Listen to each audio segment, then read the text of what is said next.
រៀបសួរបងប្អូនបាទថ្ងៃនេះខ្ញុំចាប់ផ្ដើមបានដាំទឹកក្តៅទៅស្រស់មាន់បាទថ្ងៃនេះខ្ញុំដុតមាន់តោះអញ្ចឹងយើងទៅចាប់មាន់ទាំងអស់គ្នាបាទបងប្អូននេះជាទ្រុងមាន់របស់ខ្ញុំតោះអញ្ចឹងយើងចាប់ផ្ដើមចូលទាំងអស់គ្នាបាទបងប្អូននេះជាទ្រុងមាន់របស់ខ្ញុំបងប្អូនណាបាទនេះមាន់នេះខ្ញុំបលែង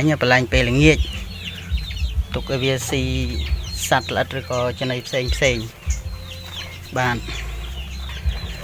នេះមាន់នេះគឺមាន់សម្រាប់ដែលយើងទុកធ្វើម្ហូបបាទ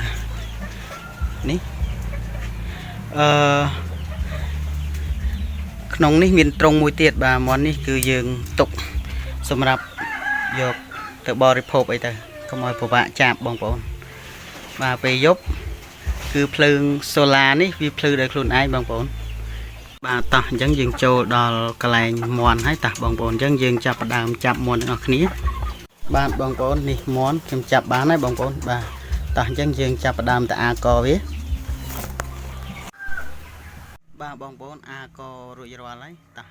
បាទតោះបងប្អូនអញ្ចឹងយើងចាប់ផ្ដើមស្រោះបាទអញ្ចឹងខ្ញុំចាប់ផ្ដើមបោចទេបងប្អូនបាទបោចវាដាក់ទឹកក្តៅហើយខ្ញុំបោចបាទនេះ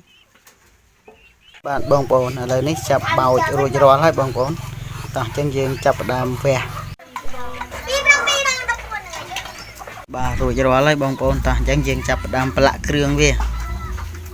ប្រឡាក់គ្រឿងវា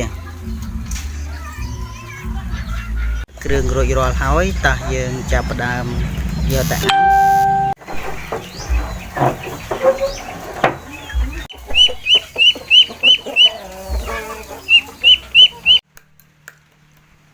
អូយបាទ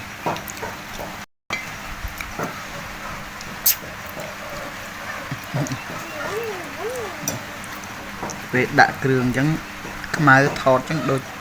ជាខ្លោចមើលណា